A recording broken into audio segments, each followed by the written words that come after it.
अज्ञश्च श्रद्धधानश्च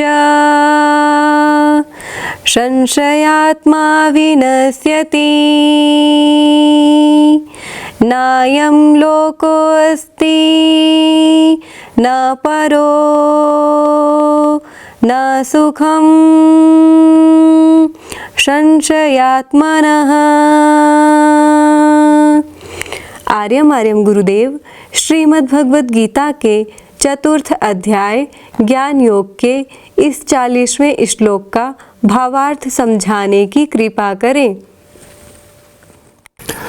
ये देखिए, अब वो श्लोक शुरू हो गए हैं ज्ञान योग के, जिन श्लोकों की देशनाएं बहुत लंबे समय से हमारी चर्चा का विषय बनी रही हैं और जिनको हम बहुत सारे अपने डिस्कोर्सेज में, अपने प्रवचनों में, अपनी वार्तालापों में आपके साथ शेयर करते रहे हैं और उन पर हम विचार विमर्श करते रहे हैं।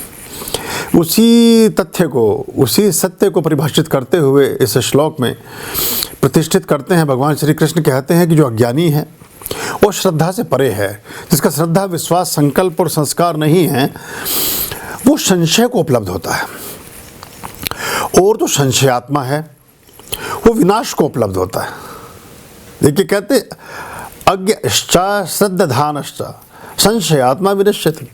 तो जो अज्ञानी है, श्रद्धा से परे है, संस्कार से परे है, कर्मकांड से रहित है, परमात्मा से पृथक है, वो संशयात्मक बुद्धि का व्यक्ति होता है। उसके बुद्धि में डाउटफुल ब्रेन होगा उसका, यानी कि परमात्मा पर भी डाउट ही कर रहा है। और कुछ चीज़ों को तो छोड़ दीजिए, जो ईश्वर पर संदेह कर सकता हो उसके लिए फिर इस चराचर जगत की कोई चीज़ भी विश्वास के योग्य नहीं है। वो मनुष्यों पर क्या भरोसा करेगा? तो ये एक बड़ी गहरी बात हो जाती है। तो कहते हैं कि वो व्यक्ति संशय को उपलब्ध होता है और संशय को उपलब्ध हुआ हुआ व्यक्ति विनाश को प्राप्त होता है। और ये ऐसा जो संशय से भरा और अपने नुकसानों से भरा हुआ हृदय है, ऐसे संशय से भरा हुआ, ऐसी हानियों से भरा हुआ जो मनुष्य है या जो मन, मस्तिष्क या हृदय है, उसके लिए ना तो ये लोक ही उचित है और ना ही परलोक उचित है। वो कहीं पर भी सुख को उपलब्ध नहीं होता।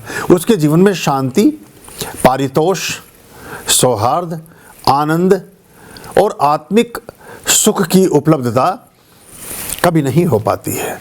नायम लोकोस्ति न परो न सुखम संशयात्मना। किसी प्रकार के सुख से वो वंचित ही रहता है और संशय ही उसका सबसे बड़ा सुख होता है।